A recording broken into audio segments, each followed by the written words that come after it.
Bueno, estimados escuchas, bienvenidos a esta clase como una muestra gratuita por parte del instituto para poder así anunciar pues cursos que vienen más adelante de varios profesores y que ustedes puedan tener esta información de primera mano y ver cómo se trabaja a través del instituto y saber que pues tenemos varios cursos ahí abiertos para todos aquellos que gusten. Esta es como una clase muestra para que así podamos entender un poquito más sobre las ciencias bíblicas. Y pues nada, en esta mañana sean bienvenidos todos. Y pues entonces vamos a comenzar con este tema anunciado para esta hora que es sobre las evidencias arqueológicas de los escritos sagrados. Las evidencias arqueológicas de los escritos sagrados. Y es que la arqueología es una pieza fundamental en el estudio de las ciencias bíblicas, en el estudio general de la Biblia. Pero como todo, a veces hay personas que han desvirtuado también este conocimiento, lo han llevado a lugares equivocados o bien han usado esta clase de herramientas de una forma también negativa, alterando también el resultado de varias investigaciones o bien interpretándolas a su modo, mejor dicho. Es decir, que la arqueología y la Biblia siempre venden y por lo tanto hay personas que han usado esto para confundir y malinformar por ganancias deshonestas a las personas. Así que yo creo que el primer paso que veremos en esta mañana es poder entender qué es la arqueología bíblica a grandes rasgos para que así podamos también después nosotros mismos, como individuos, poder discernir qué es información verídica dentro de estos planos y qué información es solamente fraudulenta con el afán de sacar provecho tal cual, provecho económico de las personas. Ahora bien, entonces, hablando en específico sobre este tema, vamos a entender que en la arqueología, o la arqueología nació en el siglo XIX, es decir, en 1800, y se desarrolló a lo largo del siglo XX, convirtiéndose en una disciplina madura, científica en toda regla, con sus propios métodos de investigación. Entonces, esta disciplina se desarrolla a lo largo del siglo XX, es decir, en los 1900, convirtiéndose ya en una disciplina madura, científica en toda regla, con sus propios métodos de investigación y marco teórico.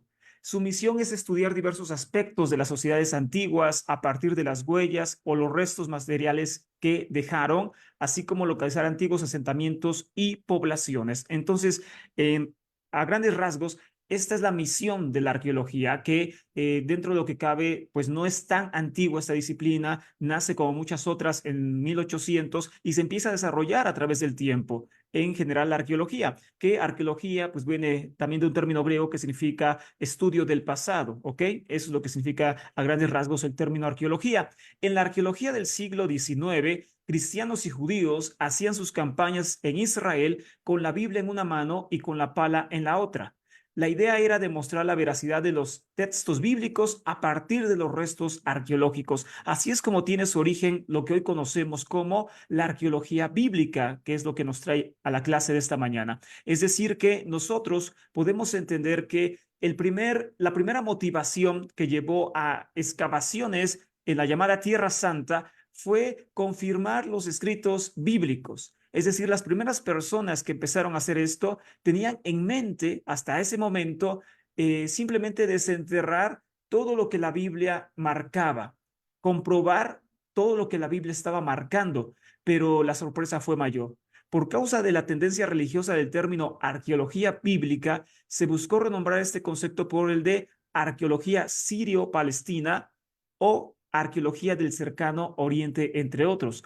Es decir, que el término arqueología bíblica muchas veces no es bien visto debido a que hay muchas personas, como ya lo vimos en estos minutos, que son pues creyentes tal cual y entonces en esa búsqueda de su fe, en esa búsqueda de sus rastros de fe, de encontrar lo que la Biblia dice, de encontrar restos en el Mar Rojo, de encontrar el monte Sinaí, de encontrar las tablas de la Torá, la famosa arca sagrada que nunca se ha visto, todo eso en ese afán pues han también de repente teologizado a la arqueología y el término arqueología bíblica perdió cierto prestigio por causa de eso. Y es decir, por eso muchos estudiosos buscaron una alternativa a la arqueología de esta zona del mundo por la que ya vimos en estos instantes, para quitarle como ese aspecto teológico o religioso a esta arqueología y volverla realmente pues más científica. Ahora bien, ¿es posible conocer la historia pasada a partir de la arqueología?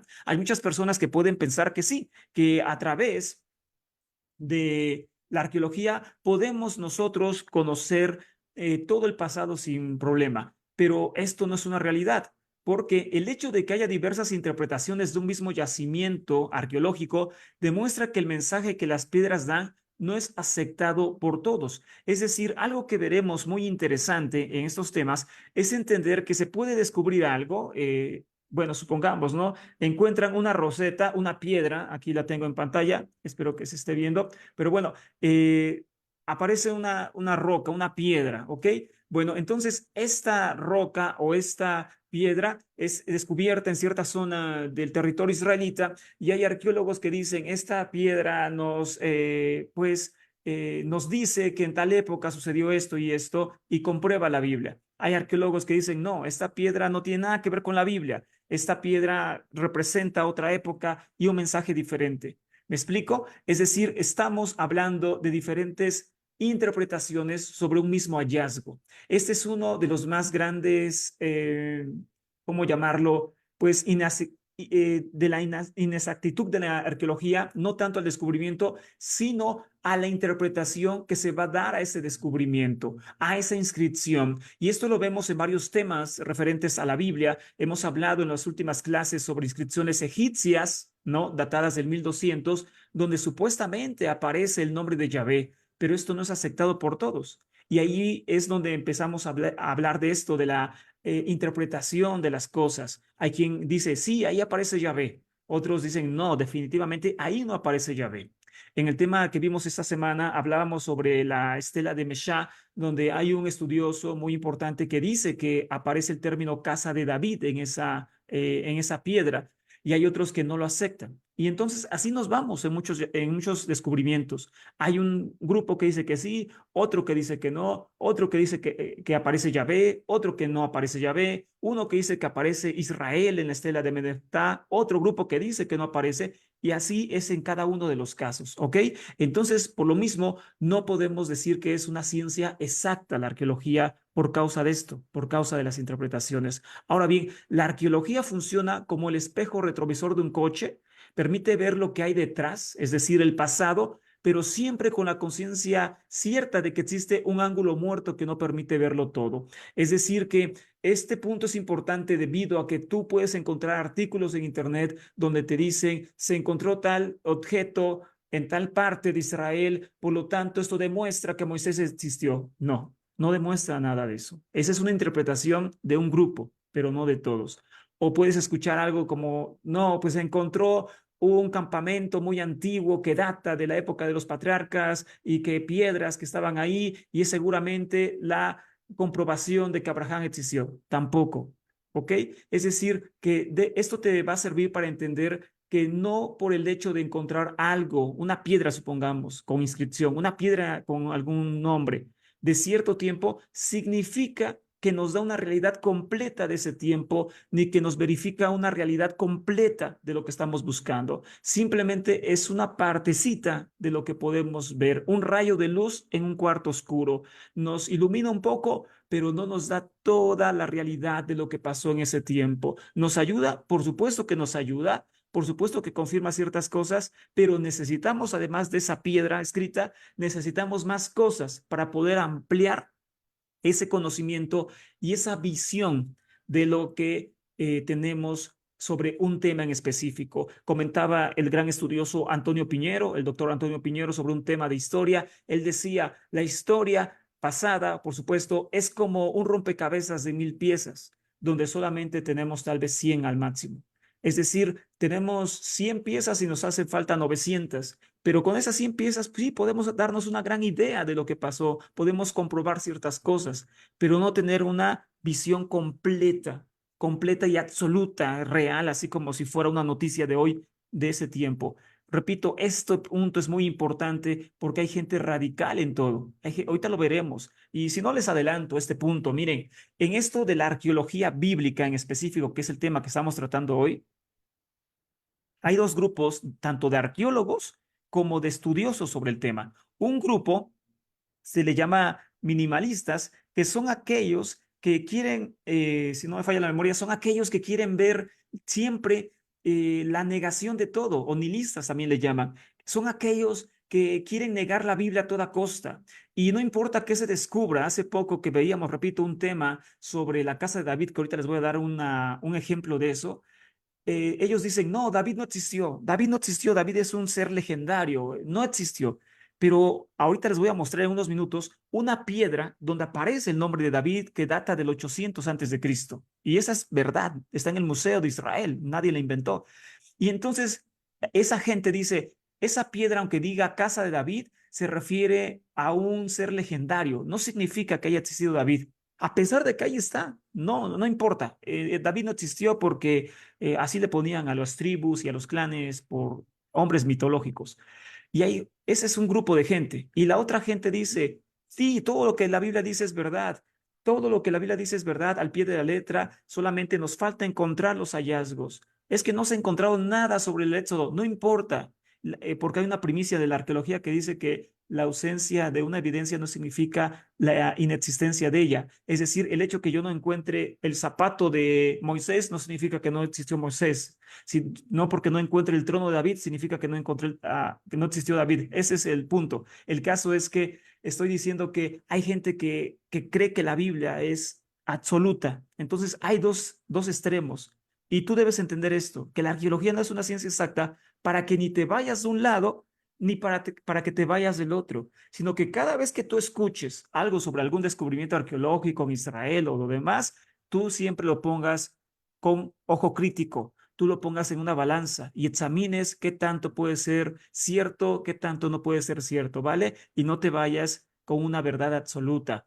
Olvidar esto puede provocar en la arqueología juicios precipitados, que es lo que pasa, interpretaciones demasiado fáciles, influencias de prejuicios e intereses religiosos, políticos, sociales, reconstrucciones falseadas de la historia y afirmaciones dogmáticas. Es decir, hay personas que quieren a toda costa confirmar su ateísmo o confirmar su fe a través de la arqueología y ese es el problema. Y aquí tenemos esto de lo que te va a proteger el entender este tema, la arqueología bíblica y las fake news, las noticias falsas para que se entienda. ¿A qué se refiere esto? De las noticias falsas y la arqueología falsa a infinidad de noticias que nosotros podemos ver todo el tiempo referente a estos temas. Por ejemplo, tal vez tú has escuchado esto que se volvió muy famoso, y entonces, por lo tanto, vemos ciertos casos donde se habla de que se encontraron, que es la imagen que tienes ahí en azul, que se encontraron carruajes de Egipto o egipcios de Faraón en el fondo del Mar Rojo y que eso decía y demostraba que el éxodo había sido un hecho real. No sé si escuchaste en algún momento ese tipo de noticias o la vas a escuchar en su momento.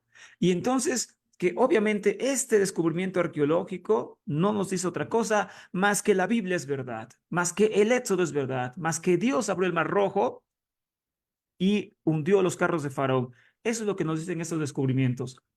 Pero esto no es verdad. También esas mismas personas dijeron que habían encontrado el arca del pacto, dijeron que habían encontrado la piedra de Mará, donde salió agua dulce en la Biblia. También dicen que habían encontrado el verdadero monte Sinaí y ese tipo de cosas. Eso es fake news. ¿Por qué es fake news? Porque no está respaldado por ningún instituto importante del mundo, porque las personas que hacen esto ni arqueólogos son en la mayoría de las veces, porque las personas que hacen esto tienen una tendencia, como ya lo vimos hace un instante, tienen una tendencia con algún beneficio religioso, político, social, quieren reconstruir falseada la historia, tienen afirmaciones dogmáticas, es decir, yo creo que el éxodo existió y a toda costa tengo que demostrarlo a capa y espada, ese tipo de ideas, es decir, ya van con prejuicios en la mente e intentan respaldar esos prejuicios con todo lo que se les pase al lado. Así que este tipo de descubrimientos no están respaldados si es que lo son, no están respaldados, por ejemplo, por el Instituto de Antigüedades de Israel, que serían los primeros, ¿no? En, pues, aplaudir eso, pero obviamente no es así.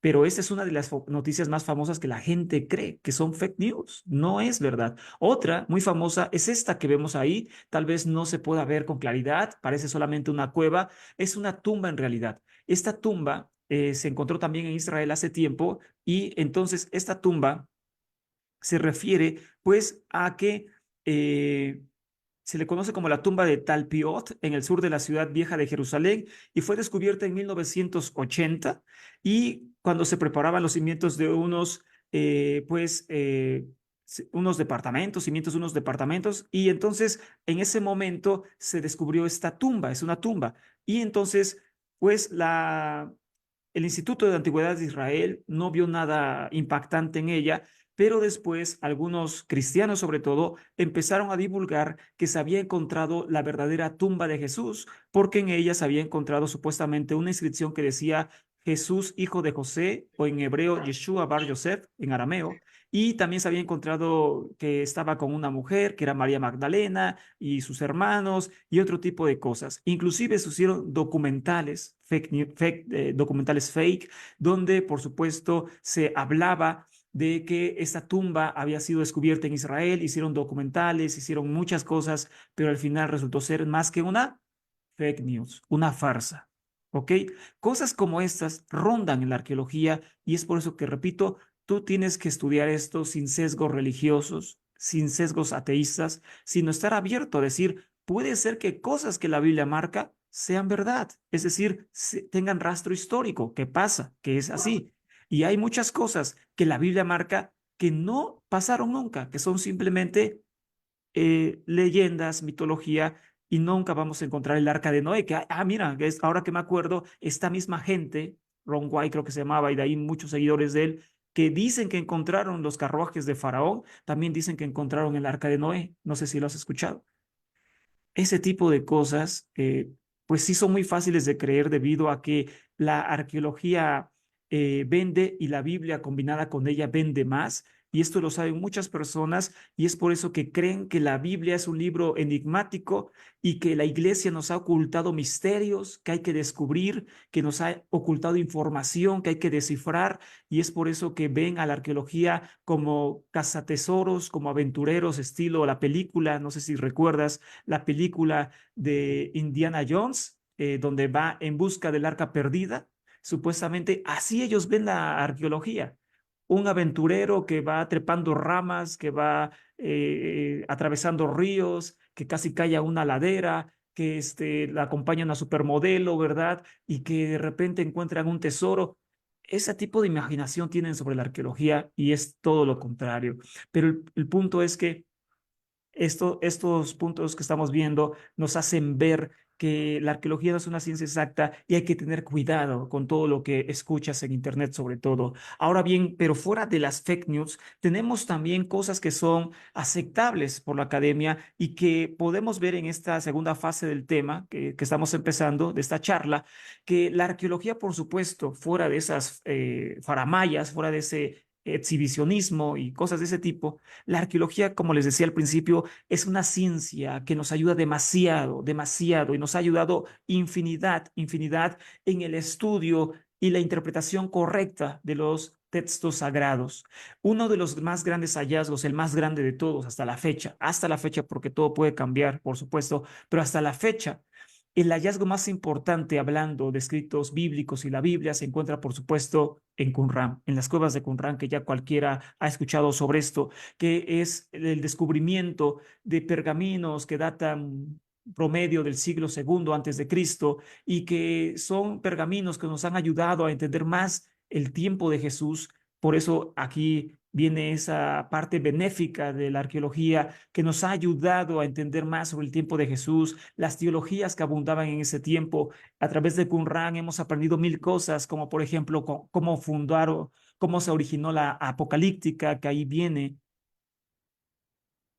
qué tipo de sectas había, qué tipo de creencias, etcétera, etcétera. Es decir, Qumran nos ha dejado un legado invaluable, fantástico. Son, por supuesto, hasta la fecha los pergaminos más antiguos que tenemos de la Biblia hebrea, que anteceden por mucho a los escritos masoretas y todo eso. Así que este tipo de descubrimientos, por supuesto, que nos han cambiado la vida a aquellos que amamos el estudio de la Biblia y de las ciencias bíblicas. Esta es la buena arqueología, la arqueología veraz, la arqueología fantástica. También tenemos, por supuesto, descubrimientos arqueológicos como los de Ugarit en Siria, que son tablillas de arcilla que fueron descubiertas en esta ciudad portuaria antigua de Siria, que datan del 1200 antes de Cristo, donde, por supuesto, nos han dejado ver estas tablillas todo aquel beneficio que, bueno, sobre todo entender la religión antigua israelita, de la cual estaremos hablando en un curso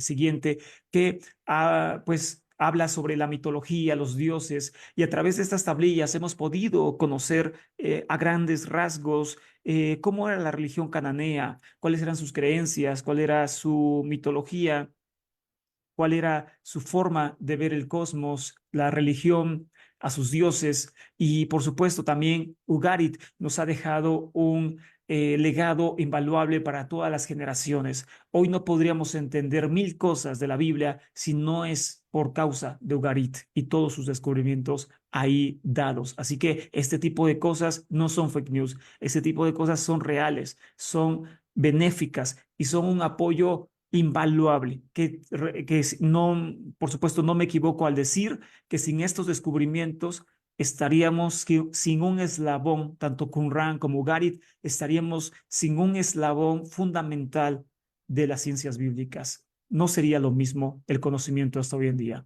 Este pensamiento se los quiero leer antes de pasar precisamente a otra faceta del tema, y es del arqueólogo o erudito estadounidense del Antiguo Testamento, arqueólogo y egiptólogo James K. Hoymeyer. Aquí aclaro algo muy importante que les decía al principio. Hay mucha gente que desvalora y desprestigia todas las investigaciones de personas que son creyentes y que estudian ciencias bíblicas. Dicen que tienen tendencias religiosas y que por lo tanto sus investigaciones no tienen el mismo peso.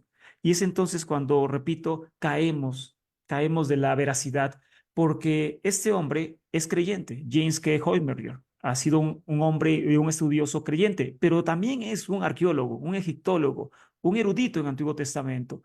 Obviamente, entonces no podemos quitarlo solamente porque es creyente. Pasa lo mismo con Michael Heiser, que ya falleció, que dejó un legado invaluable a las ciencias bíblicas. Michael Heiser, eh, lee sus libros si tienes la oportunidad, y él era un creyente toda su vida, pero eso no significa que haya dejado información fraudulenta o algo así. Es decir, por eso no podemos desprestigiar a alguien solo porque es ateo o solo porque es creyente. Debemos de ser muy inteligentes y tomar lo correcto de cada persona. Aclaro esto por lo que decíamos del tema de las dos tendencias. La tarea más importante, dice Kotzmeyer, la tarea más importante que lleva a cabo la arqueología bíblica consiste en estudiar restos culturales que son contemporáneos a los acontecimientos descritos en la Biblia.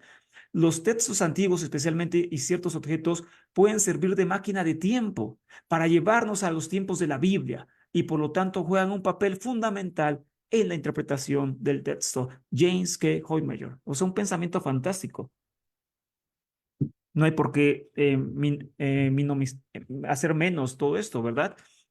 Entonces, si quieres aprender, no puedes desprestigiar o bien tomar en poco a este tipo de investigadores. Ahora bien, la Biblia es y seguirá siendo el documento más importante del próximo antiguo Medio Oriente. No hay más. No hay documento más importante de esa zona del mundo que la Biblia. Hasta la época de la Ilustración, es decir, el 1800, se creyó que era el documento histórico más antiguo del mundo, que muchos siguen creyendo eso después de 200 años, que la Biblia es el documento antiguo más importante, o más bien, perdón, más el documento histórico más antiguo, pero no es verdad. Ahora bien, aún para los no creyentes esto pasa, que había gente en universidades que sigue enseñando lamentablemente que la Biblia es la historia de la humanidad en universidades.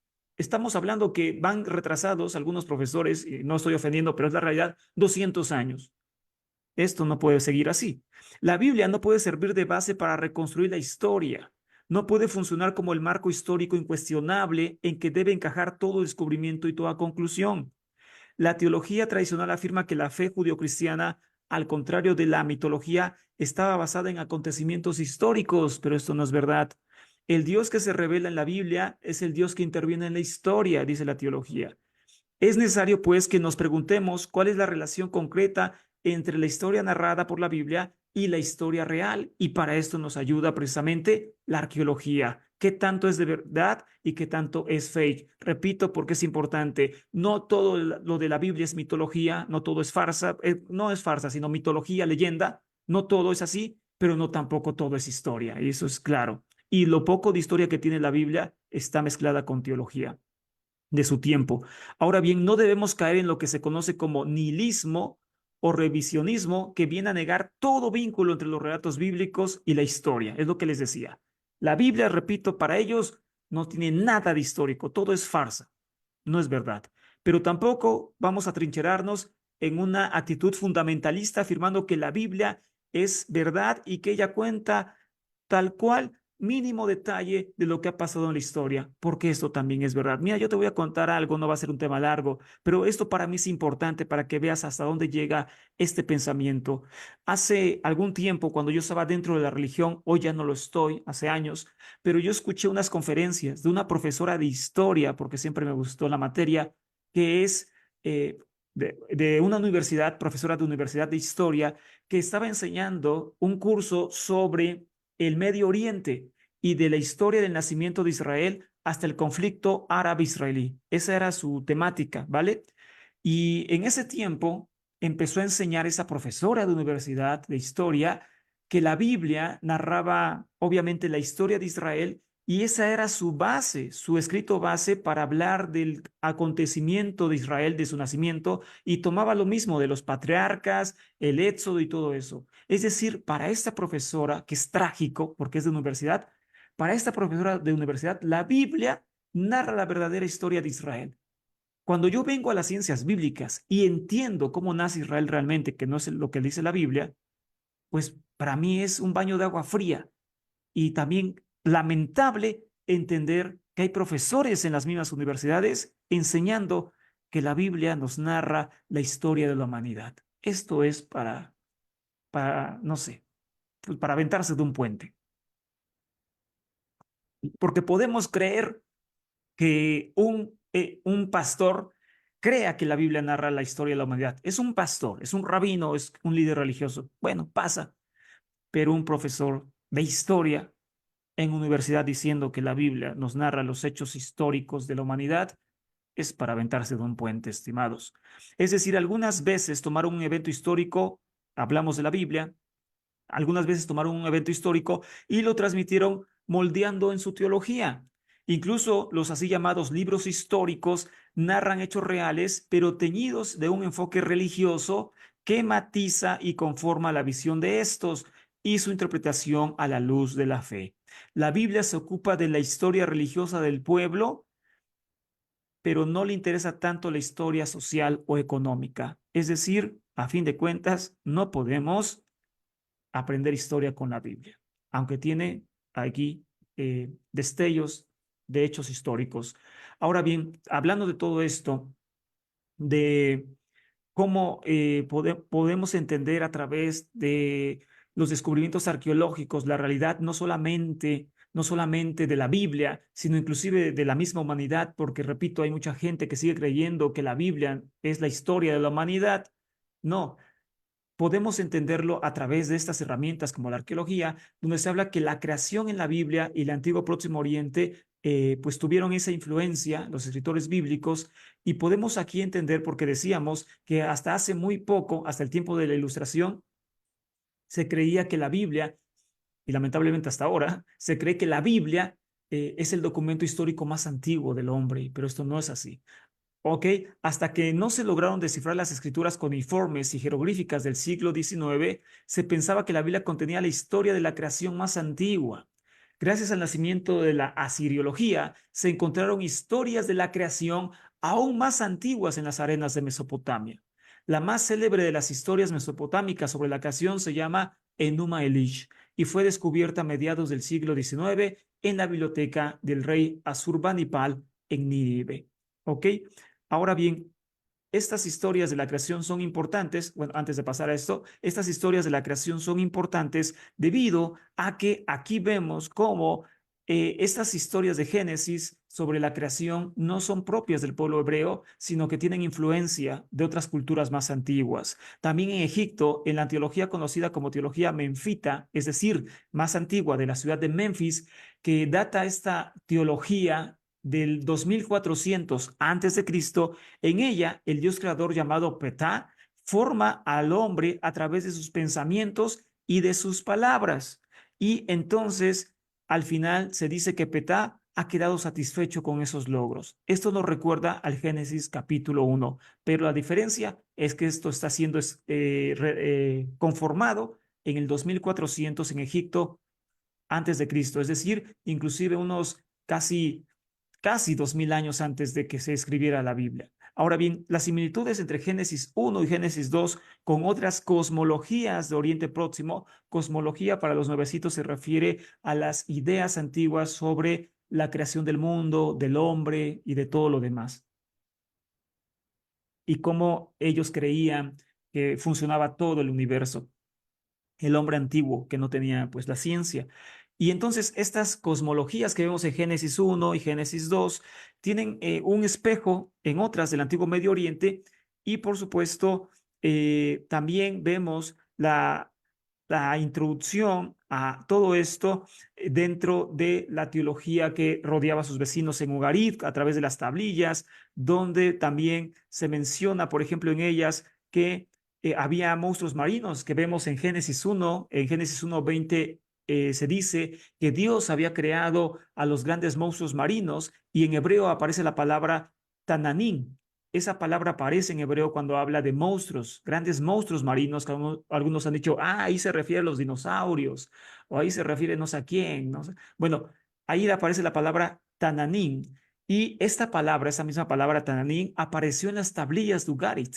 ¿Ok? Por eso son importantes también, que ya les conté que se descubrieron en Siria, y entonces en ella se dice que estos seres eran también pues monstruos que estaban sometidos al dios supremo de ese panteón conocido como el dios El, así se llamaba el dios cananeo, el dios creador. Entonces, esta palabra Tananín aparece en las tablillas de Ugarit y aparece en la Biblia. Es decir, aquí vemos una influencia cananea en la Biblia. Y no es al revés como muchos creen o quieren pensar, porque eso ya ni tan siquiera vale la pena explicar. Ahora bien, existen también claros paralelismos entre las tradiciones mesopotámicas del diluvio, que son las más antiguas. Hay un investigador moderno que se llama Irving Finkel.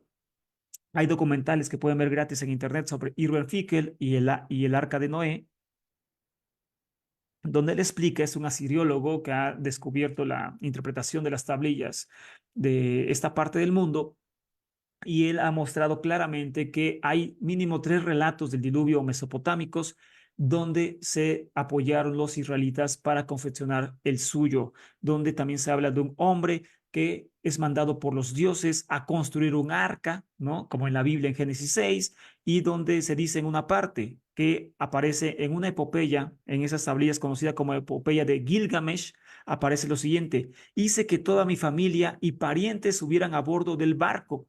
Hice que las bestias del campo, las criaturas salvajes del campo, todos los artesanos subieran. El diluvio cubrió la tierra, destruyendo la humanidad. Toda la humanidad ha vuelto a la arcilla. Esto dice la epopeya de Gilgamesh en su relato del diluvio, pero el problema es que, como siempre, está mucho tiempo antes escrito que la Biblia. Es decir, esto influyó a la Biblia y no al revés, como muchos creen. ¿Vale? Ahora seguimos. La historicidad también, la arqueología nos ha enseñado cosas valiosas como la historicidad. Aquí me equivoqué, perdón, en el título. No se preocupen, es un error de dedo humano. Cuando ya seamos robots, todo será perfecto. Bueno, la historicidad de David a la luz de la arqueología. Ahora bien, entonces, muchos, repito, atacan esto, como ya les dije, hay esa tendencia de negación de todo, de decir, toda la Biblia es negada, toda la Biblia es una farsa, toda la Biblia no existió, etcétera. Cuando Saúl entonces no obedeció, supuestamente llaman a un rey guerrero Y entonces, este hombre, por supuesto, es David. En los últimos años se ha negado y has llegado a cuestionar la existencia tanto de David como de Salomón, puesto que nunca se han encontrado sus nombres en inscripciones del siglo X, donde vivieron, siglo X antes de Cristo. Muchos estudiosos consideran que unos reyes tan poderosos debieron dejar algún rastro en los escritos de Egipto, Asiria o Siria, pero no aparecen. Esta ausencia de restos arqueológicos llevó a muchos historiadores minimalistas, como ya vimos, a sostener que David y Salomón, en el caso de que hubieran existido, eran simplemente jefes pastores de montañas de Judá, y sus hazañas fueron más que invenciones de tiempos posteriores. Es lo que les decía hace un tiempo, hace unos minutos, que hay mucha gente que aún viendo ciertas cosas dice, no es así, no es verdad, porque estos hombres no existieron, eran seres construidos como leyendas y no existieron, por supuesto, en lo más mínimo. Sin embargo, hablando de la dinastía davínica, tenemos una sorpresa doble. Tenemos, por eso, aquí es donde, repito, aparece la arqueología y ¡fum! Tumba toda, toda duda sobre ciertos temas. Ahora bien, hay un fragmento de una inscripción conocida como inscripción de Tel Dan que menciona la casa de David, que tienen ustedes en pantalla. La inscripción de Tel Dan. En 1993 se descubrió esta inscripción en la ciudad norte de Israel, de Dan. El fragmento es una estela rota escrita en arameo y la estela completa contiene una descripción de una batalla ocurrida aproximadamente en el 841 a.C. entre Israel y Judá y el rey Hazael de Damasco. Hazael afirma en esta estela, vencí a Joram, rey de Israel, y vencí a Ocosías, hijo de, derribé la casa de David. Estos dos reyes reinaron simultáneamente en ese tiempo, es decir, por eso tiene veracidad. Entonces, aquí vemos en esa inscripción que ustedes ven ahí, por supuesto, con rasguñitos, son caracteres fenicios, que este rey de Damasco, es decir, Siria, Hazael, luchó contra Israel y contra Judá. Y en ella es una estela de victoria que este rey construye, y en ella se está diciendo que había derrotado a Joram, rey de Israel, y a Ocosías de la casa de David. ¿Ok? Derribé la casa de David. Entonces, esta es una inscripción que también no es fake news, es real y donde aparece el término casa de David. Y está fechada en el 840 promedio, 841 antes de Cristo. Por lo tanto, es un tiempo muy antiguo, es un tiempo ideal, es un tiempo de monarquía donde nos deja ver que existe muy seguramente una dinastía que viene de la casa de David. Esto confirmando también lo que la Biblia nos dice. Aquí está confirmando este hecho histórico. Ya por su parte, para aclarar, lo que la Biblia nos dice sobre David y Salomón es teología. Me refiero a que existe David, muy posiblemente sí. Aquí esta Estela la está mencionando, una estela extranjera, no israelita, y entonces existe David y de ahí se empieza a adornar a David. David que era guerrero, David que era rey del mundo, David que era rico. Bueno, eso ya es un adorno teológico, pero el hecho histórico de que existió David es demasiado probable.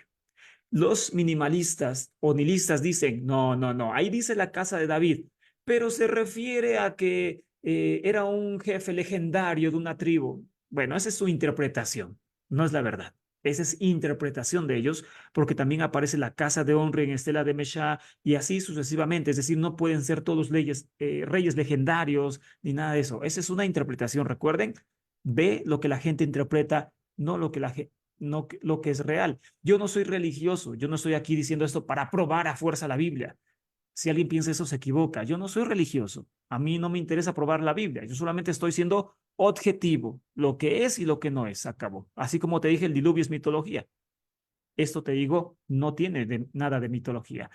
Sobre otras cosas también tenemos sobre el primer templo, datos interesantes sobre el primer templo que la arqueología nos ha dado una luz impresionante. El primer templo, estamos hablando obviamente del templo de Salomón. Ahora bien, después de haber conseguido unir las tribus, David quiso establecer una capital que fuera aceptada por las demás tribus. David convirtió a Jerusalén, según la Biblia, en una capital política del reino unificado, sino también una capital religiosa. Más tarde, Salomón mandó a construir en Jerusalén su famoso templo. ¿Ok? Bueno, ¿qué pasa con ese templo? Hay mucho que decir. Cada uno de esos temas son un mundo de conocimiento que ustedes después podrán aprender. Hoy vemos solamente pizcas, destellos de lo que nos ha otorgado la arqueología bíblica, de lo que nos ha podido dar a entender. Eh,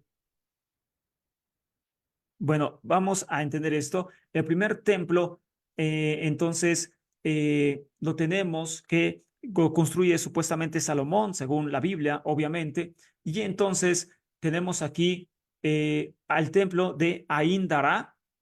¿Qué es el templo de Ain Dara? Bueno, el templo de Ain Dara está en Siria y se excavó en la década de 1980 y es un templo con impresionantes paralelismos arquitectónicos con el templo de Salomón.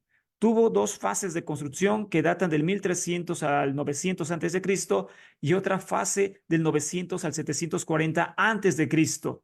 Tiene una planta tripartida similar al templo de Salomón, es decir, fue partido en tres, como el templo de Salomón, lugar, bueno, todo esto y los bloques de vasallo tallados incluían leones y esfinges y todo esto. Las figuras aladas jugaban un papel protector como en la Biblia, en el templo de Salomón, que los querubines, como los querubines que vigilaban todo esto, vigilaban el arca de la alianza. ¿A qué me refiero, estimados amigos? ¿Qué estamos hablando? Va a decir, ¿de qué estás hablando? Bueno, que este templo encontrado en Siria, que estamos viendo, que les comenté hace unos segundos, pues bueno, entonces este templo tiene características sumamente semejantes, pues bueno, eh, que el templo de Salomón, ¿vale? Son características semejantes al templo de Salomón en muchos aspectos, pero una de las cosas interesantes que tiene este templo, entre muchas otras,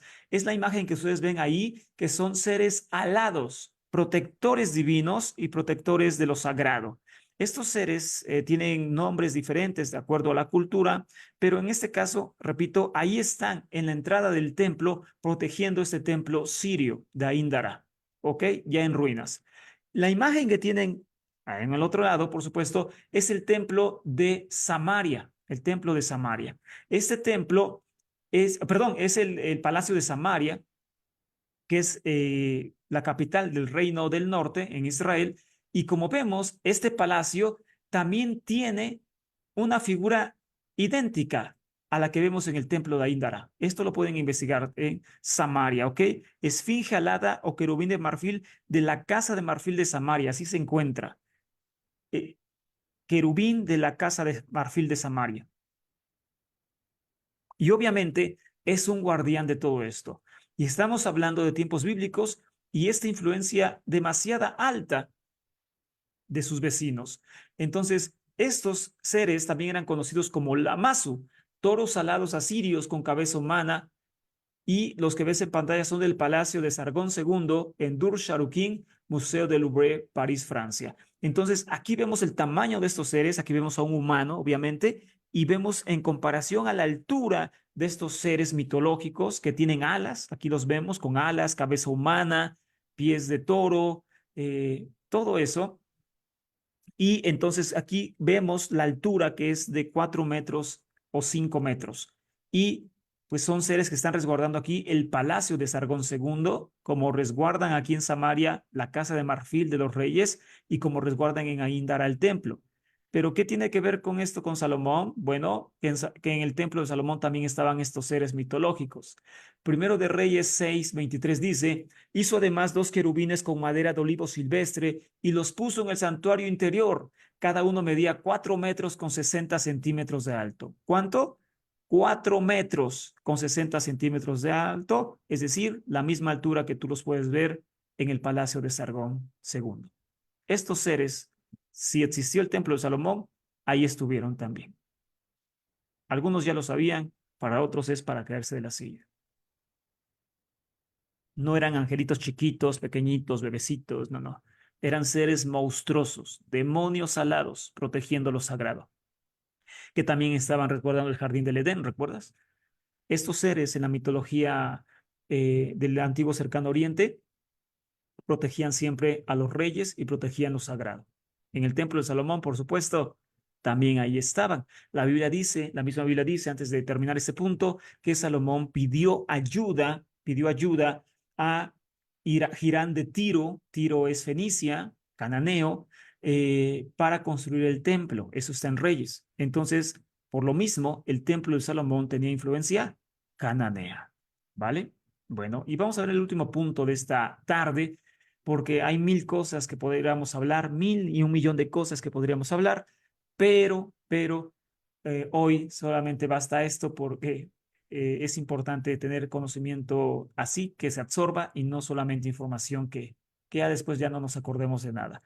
Esto ya también algunos lo han escuchado sobre los amuletos de Ketef Kinoón, que son uno de los descubrimientos arqueológicos más importantes del tiempo bíblico, debido a que estos amuletos encontrados en forma de rollos de plata, son de plata, muy pequeñitos, que son de 9 centímetros por 2, es decir, 9 centímetros de alto por 2 de ancho, son sumamente pequeños, muy pequeños.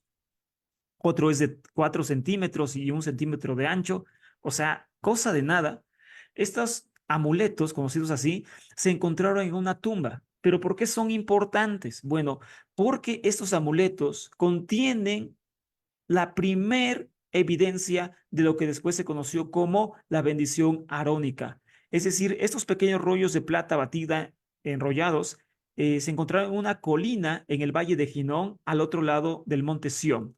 Los amuletos datan aproximadamente de la segunda mitad del siglo séptimo, es decir, el 650 antes de Cristo, y los rollos servían como amuletos. En la superficie de plata estaban grabadas fórmulas de bendición que incluían citas de la bendición sacerdotal registrada en número 6, conocida como la bendición de Aarón o la bendición sacerdotal, que es la bendición más sagrada dentro de la Biblia y del judaísmo actual. La de que Dios te bendiga y te guarde, que Dios alce sobre ti su rostro y tenga de ti compasión, que Él alce sobre ti su rostro y ponga en ti paz. ¿Recuerdan esa bendición? Bueno, estos rollos contienen parte de esa bendición y es el registro más antiguo bíblico de algo así. No hay otro rastro de esto. Pero aquí lo impresionante no es que hayan aparecido estos rollos con la bendición de Aarón antes del exilio. Lo impresionante es que estos rollos claramente aparecieron en una tumba porque eran amuletos funerarios. ¿Qué significa esto? Que estos rollitos pequeñitos, escritos de una mala forma, están diseñados para proteger de una forma supersticiosa al muerto que estaba en esa tumba.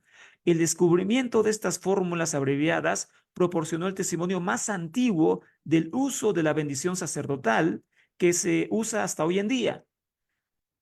Las letras pequeñitas fueron rayadas apresuradamente sobre las delgadas láminas de plata sin prestar demasiada atención a su hechura, es decir, están mal hechas porque eran rápidas de hacer. Ya que los amuletos no estaban destinados a una mayor exposición, eran para no volver a ser leídos nunca más. Se tenían que quedar en la tumba para siempre. Los amuletos acompañaron a sus dueños a la tumba para protegerlos en las regiones inferiores, la región de los muertos.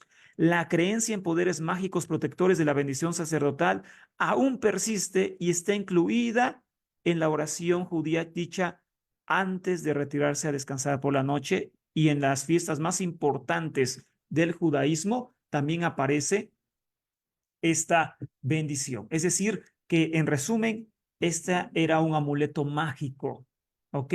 No era un hecho de bendición normal como hoy se tiene ni nada.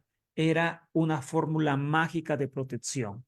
Eso es algo impresionante. Ya si quieren un día hablamos de esto, de los amuletos funerarios, pero por ejemplo, hace poco leí de otro descubrimiento y con eso terminamos esta tarde o esta mañana, sobre otro descubrimiento arqueológico de una inscripción en una tumba, también de un funcionario del Palacio Real de Judá, que decía que cualquiera que se acercara a esa tumba o intentara robar esa tumba iba a ser maldecido por Ishtar.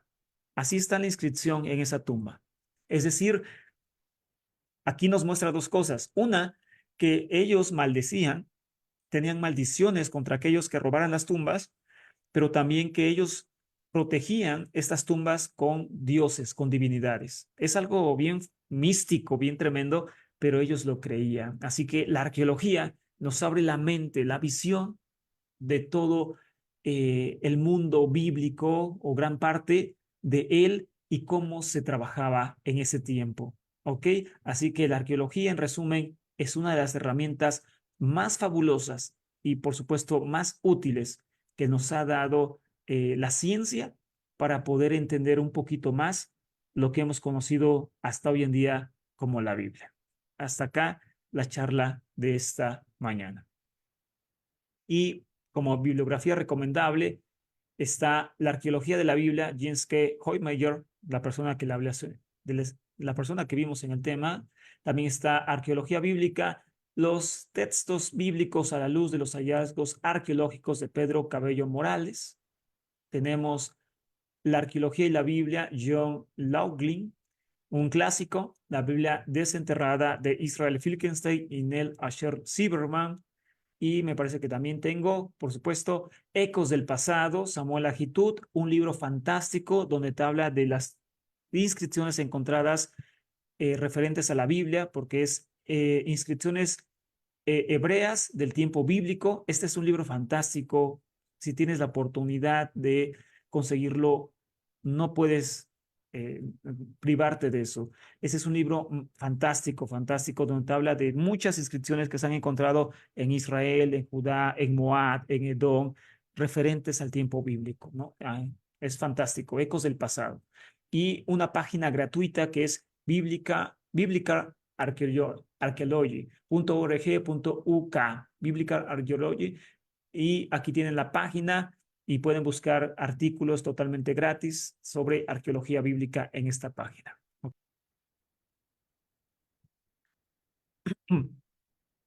Y antes de todo, poder invitarlos a los cursos que están en el instituto. Viene uno muy interesante sobre apocalíptica con el profesor Raúl Arce. Todavía hay tiempo de inscribirse al que el que guste a través del instituto. También tenemos un curso a puerta muy cercano con un servidor sobre los orígenes cananeos de la religión israelita.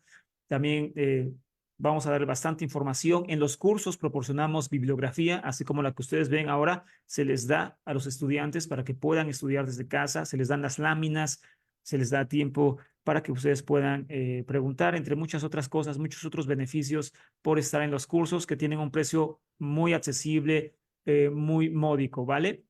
Nos preguntan si va a quedar grabada esta clase. Sí, sí va a quedar a través del canal de YouTube de Instituto Bíblico Teológico Kedushá. Lo pueden buscar.